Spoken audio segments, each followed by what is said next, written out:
Shikues të nderuar, jemi rikthyer në studio në hapësirën e intervistës dhe do të kem nderin të zhvillojmë një intervistë, një lidhje në Skype me avokatin Altin Goxhaj për të diskutuar për votën e diasporës, zgjedhjet e 11 majit, tjetërsimin e votës së diasporës, por jo vetëm, edhe raportin e fundit të Organizatës së Kombeve të Bashkuara për rënien e lindjeve në Shqipëri dhe rolin e patronazhistëve në këto zgjedhje të afërta parlamentare.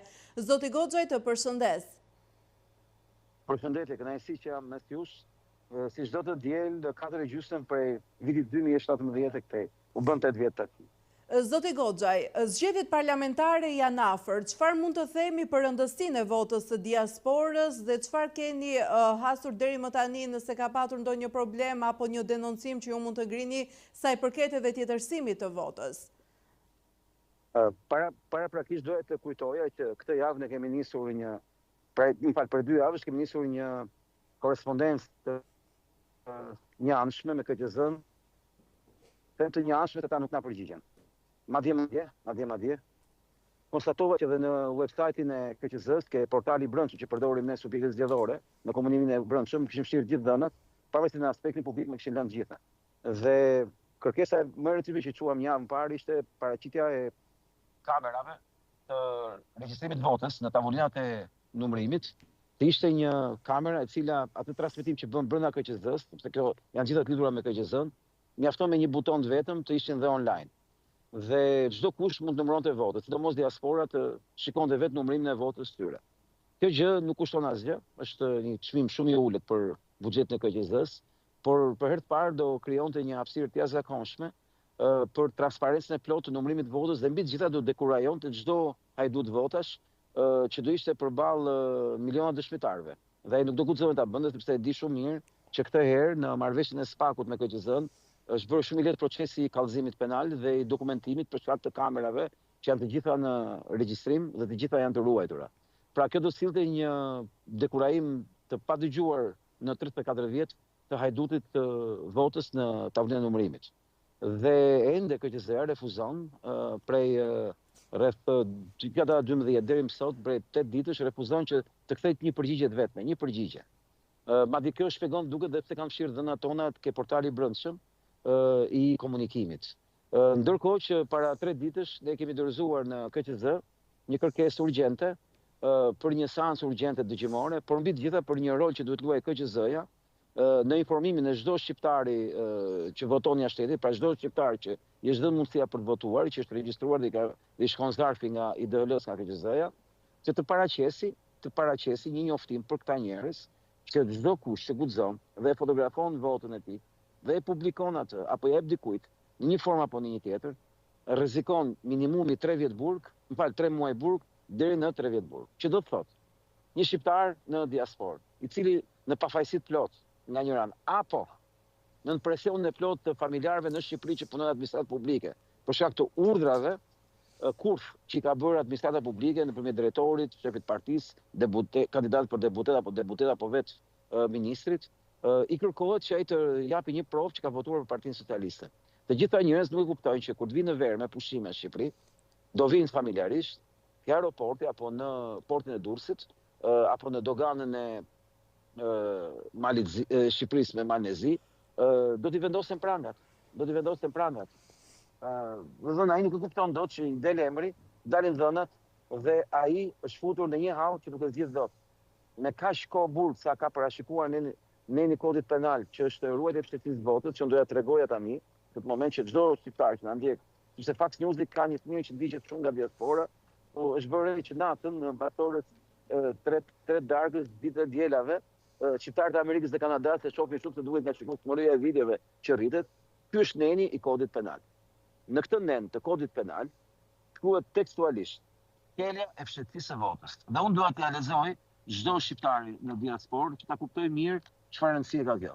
Shkelja e rregullave që garantojnë mbështetësinë e votimit nga ana e zgjedhësve nëpërmjet fotografimit të fletës së votimit, ose filmimit të saj, ose dokumentimit me çdo lloj mjeti dhe forme të mënyrës se si ka votuar, shfaqjes së tyre tek personat të tjerë. Dhe ku ja tregon një patronazhist të Partisë Socialiste, përbën vepër penale dhe dënohet me burgim nga 3 muaj deri në 3 vjet. Kjo është shumë e rëndë, nga 3 muaj deri në 3 vjet. Që do thotë çdo kush që guxon dhe bën këtë budallëk, për shkak të mosdijes, për shkak të faktit që me qëllim KQZ-ja se ka përfshirë në një informimi publik që ka bërë diasporës për këtë gjë, sepse KQZ-ja është e kapur nga Partia Socialiste, ti themi gjërat të qarta.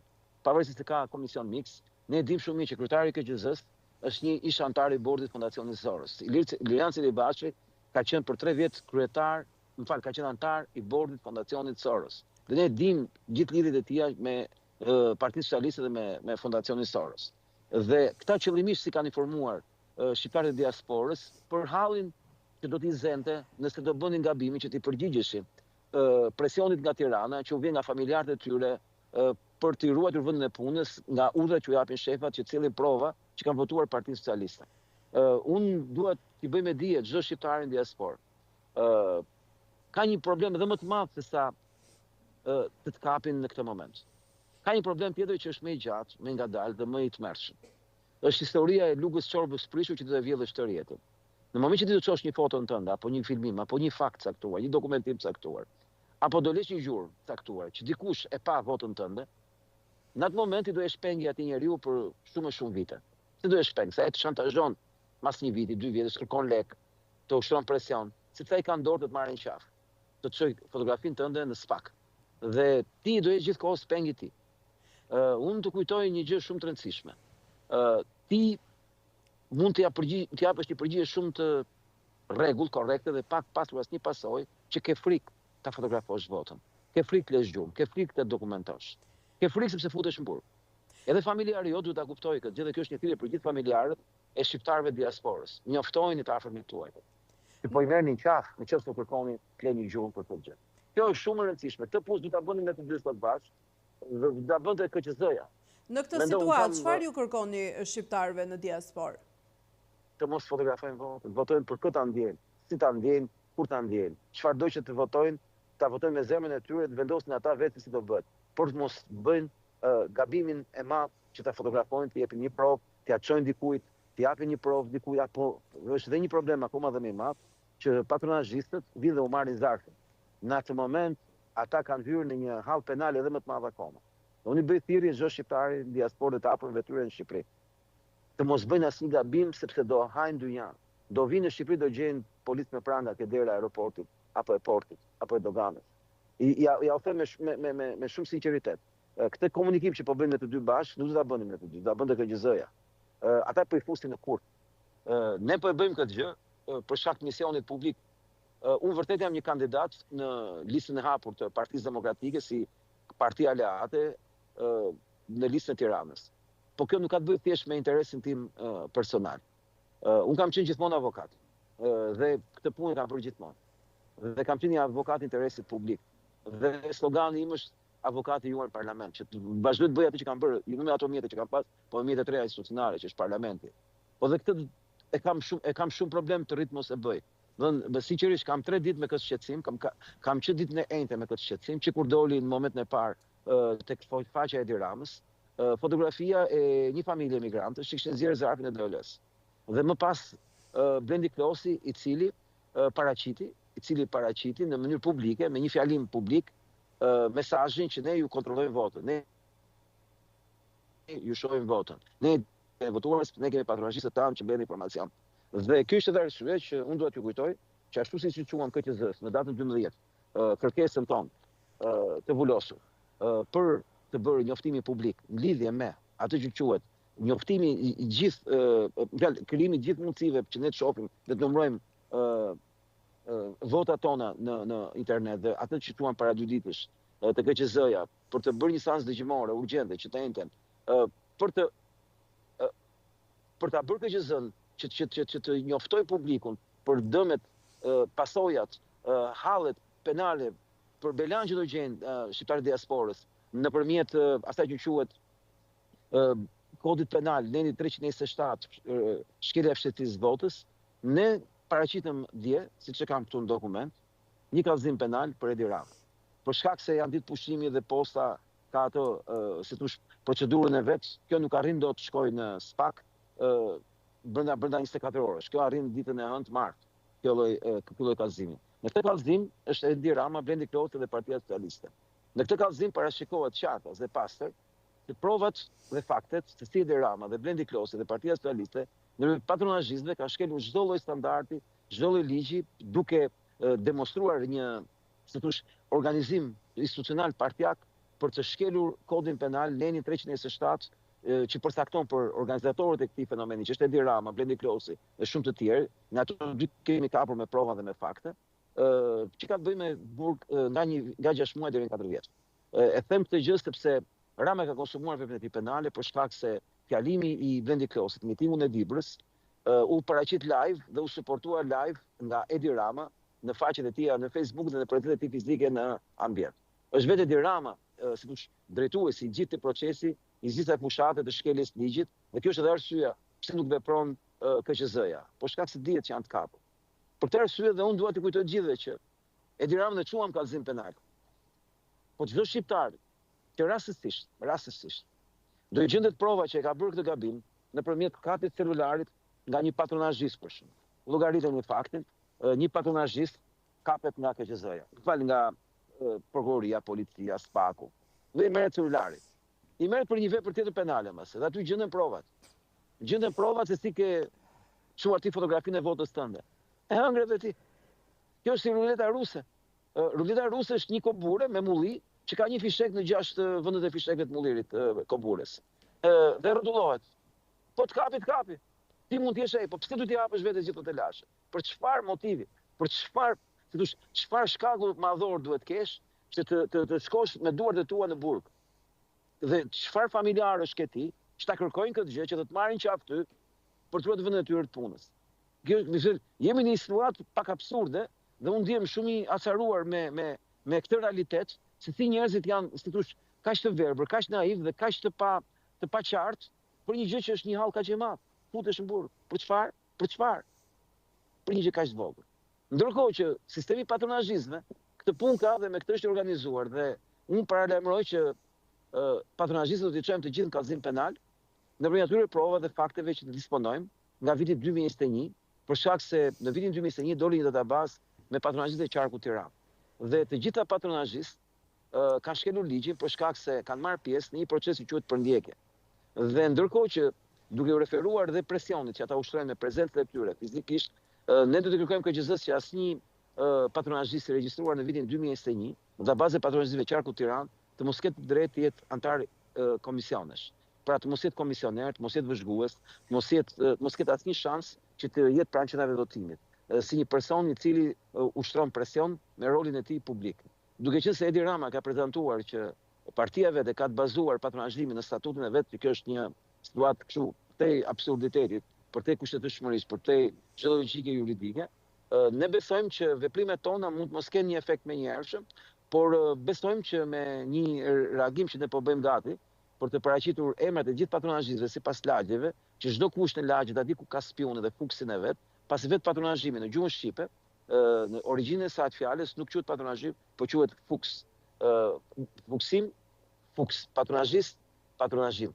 Këto janë termat e vërteta reale që vijnë nga shkuara e Partisë Socialiste, ku dikur kishin fuksat në dispozicion. Tani ai ka kthyer gjithë partinë në parti fuksash. Ajo është parti fuksimi dhe fuksash. Dhe në këtë logjike, në kuadër të zgjedhjeve të 11 majit, ne këtë javë paraqesim kallëzim penal edhe për të gjithë ushtrinë, bandën më saktë të patronazhistëve, që është një si thosh reminiscencë e sigurimit të shtetit, është një reminiscencë e organizimit të terrorit politik që organizonte Partia Komuniste në kohën e komunizmit mbi popullsinë civile. Dhe në këtë rastin ton, ne në këtë javë, duke qenë se mua më takon, unë jam avokat, në fund fare fushata ime në këto zgjedhje në qarkun Tiranë, listë na hapur në listën e Partisë Demokratike dhe të Aleancës për Shqipërinë Madhështore, ku unë jam kryetari i Partisë Aleanca Konservatore, përqendrohet në rolin e një avokati.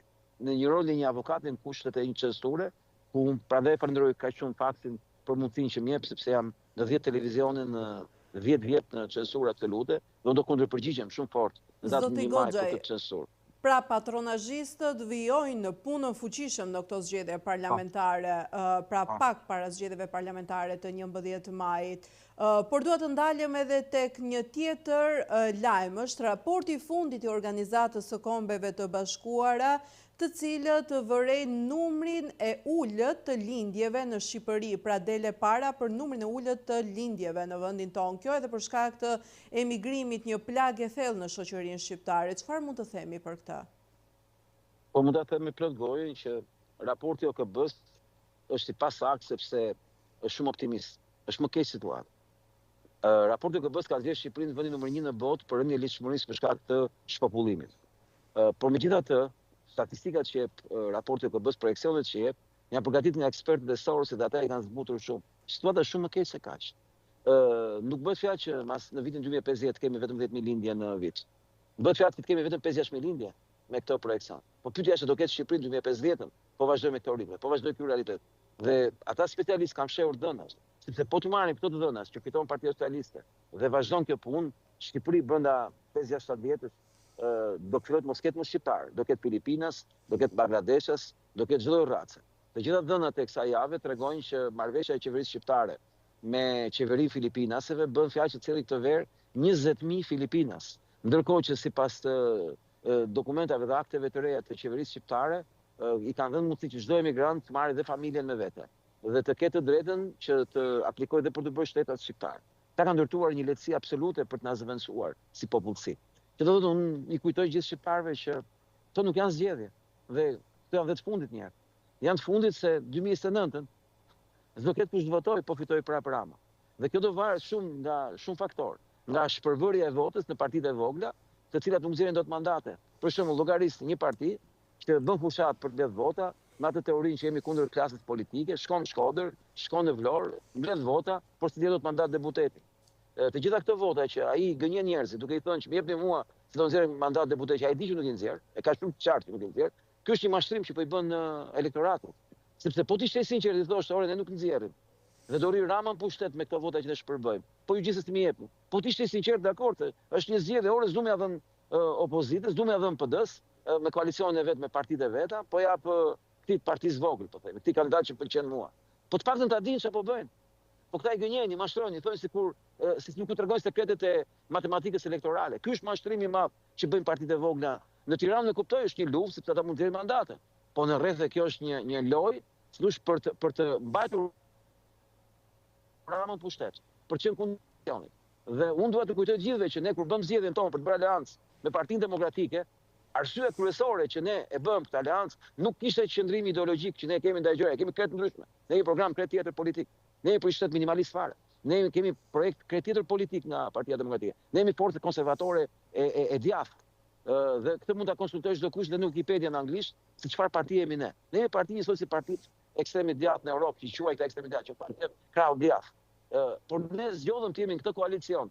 Pikërisht që vota jon mos tradhtojë elektoratin, që vota jon të shkojë kundër Ramës, sepse vota jon nuk mund të shpërdorohet pro Ramës, duke mos nxjerr mandate kjo duke rritur fuqinë Ramës për të nxjerr mandate më shumë. Se ky është ligji jon elektoral. Ky është pisnoku jon elektoral. Dhe ne bëm një zgjedhje që në 12 mart kemi faqen e bardhë. Sadopak vota, as shumë vota të marrim, asnjë votë jonë nuk shpërbëhet. Dhe ne pikërisht kemi hyrë në këtë koalicion që vota jon të ketë vlerë maksimale. Dhe duhet të kujtoj gjithë publikut që është shumë e thjeshtë të kërkosh votën. Por duhet të shpjegosh njerëzve ç'vlerë ka vota jote në finale. Kjo është gjëja më e rëndësishme nga gjithë. Ç'vlerë ka vota në finale. Kjo votë a e dëmton këtë regjim? A rrezon këtë regjim është më e rëndësishme? Kjo është pyetja më e rëndësishme nga gjitha pyetjet. Nëse ti nuk ja shpjegon njerëzve se çfarë vlere ka vota jote, në këtë moment vota jote është shpërbër. Më pëlqen shumë pak kjo zhurma që dëgjoj këtu në fond, se në Shqipëri të merr malli dëgjosh zhurmë fëmijësh, zhurmë të rinj që gëzojnë, sepse në këtë vend po ikin të gjithë. Dhe ju dëgjoni këtë zhurmë, besoj që ishte nga sfondi. Janë gjimnazistë të cilët po gëzojnë një ditë të diele, ditë pushimi. Zoti Goxhaj. Bredhim në Shqipëri nuk gjejmë zhurmë kalamajsh. Shkojmë për taku njerëz, nuk gjejmë zhurmë kalamajsh. Është boshatis Shqipëria dhe kjo votë duhet të jetë votë për të shpëtuar Shqipërinë nga zhbërja. Zoti Goxhaj, për ta përmbyllur, në këtë situatë në cilët ndodhet vendi ynë dhe ndodhen të gjithë shqiptarët, cila është thirrja juaj? Në fakt, unë doja vetëm shtoja diçka, lutem nëse kam mundësinë. Tu kam një dokument që i bëj thirrje çdo qytetarit të Bashkisë Tiranë. Ky është një fletë që i ka shkuar nga Bashkia Tiranë, nga Ujtjelsi, qytetarëve në shtëpinë e vet. Në këtë dokument, që unë kam të regjistruar dhe do ta çojmë në kallëzim penal gjithë instruksionin për katës, Bashkia Tiranë nëpërmjet UKT-s i kërkon qytetarëve shqiptarë në Tiranë me faturën e ujit, ka quajtur një letër që u kërkon atyre që të dorëzojnë këto dokumenta. Dëgjoni se shumë e rëndë. Në këtë dokument thuhet: lutemi merrni masa në përmbushje detyrimit tuaj përmes operatorëve të terrenit. Operatorëve të terrenit janë operatorët patronazhistë të terrenit. Fiksoni këtë fjalë, duke i vënë në dispozicion atyre të gjithë dokumentacionin e nevojshëm. Kartë identitetit, librezë uji, certifikate pronësisë bashkë me kartelën shoqëruese. Di çdo thotë kjo, të tregosh kë ke në trung familjar, kush ka sa përqind pronës ka këtu, sa atje, çka këtu, çka atje. Të dhëna krejtësisht konfidente që i ka vetëm qytetari, noteri dhe kadastri. Dhe kontratën e shitblerjes pronës. E të tjerë që janë dhe dokumente trashëgimisë. Kjo është një akt krejtësisht i paligjshëm që përcakton bashkia dhe siç thot këtu, ne do vim t'ju takojmë në shtëpinë tuaj. Janë patronazhistë, po vinë të takojnë qytetarët para zgjedhjeve për të bërë presion. Dhe këta u kërkojnë të dhëna qytetarëve në kundërshtim plot me ligjin. Nenet që janë referuar në këtë shkresë nuk kanë asnjë lidhje me dorëzimin e dokumentave konfidencial juridik të pronësisë mbi pronën që kanë qytetarët shqiptar ujësjellësit të Tiranë. Ujësjellësi nuk ka asnjë mjet institucional garantimi të ruajtjes së të dhënave personale të qytetarëve. Këta po bëjnë një databazë pronësie dhe mbi të gjitha, pjesa më e rëndë në këtë dokument, unë do t'ja ofroja, është numri i telefonit. Shikoni pak. Ky numër telefon nuk është numër zyrtar. Ky është numër WhatsApp i patronazhistësh. Ky numër nuk është një numër institucional i korrespondencës së qytetarit me shtetin, që të bëj ankimin dhe të bëj kundërshtimin për katës. Ky është një moment shumë i rëndë dhe do të paraqisim edhe në KQZ këtë, dhe ky dokument i Bashkisë Tiranë është pjesë e patronazhimit. Armiqtë e shqiptarëve në këto zgjedhje dhe për të ardhmen që vinë dhe për aty që kaluam janë patronazhistë. Këta nuk janë shqiptarë, këta janë bashkëbozuk, këta janë bandit, këta janë kriminal të rekrutuar nga regjimi Quisling anti-shqiptar. Arsyeja pse unë jam në këtë sfond, është pikërisht se kam ardhur ke porta e foles së qyqes, Storos, që ka prodhuar këto çdo qyqe në Shqipëri, që kanë pushtuar Shqipërinë. Dhe patronazhistë duhet shpallur me një herë të paligjshëm. Ky është objektivi jonë elektoral dhe të kam edhe unë rol si avokat. Dhe i bëj thirrje çdo shqiptarit të votojë për këtë dojë, vetëm të mendojë mirë kur ja votën. Do japësh votën që të numërohet me Rrëzu Ramën, apo do japësh votën që të shpërdorohet. Zoti Goxhaj, unë të falenderoj për këtë intervistë. Falenderoj shumë e dashur. Shikues të nderuar, ishim deri në këto momente në një intervistë lidhje me Skype me avokatin Altin Goxhaj për të diskutuar për votën e diasporës, rolin e patronazhistëve para zgjedhjeve parlamentare të 11 majit, por jo vetëm edhe raportin e fundit të Organizatës së Kombeve të Bashkuara, të cilët theksojnë faktin që Shqipëria ka rënje të numrit të lindjeve, kjo edhe për shkak të emigrimit.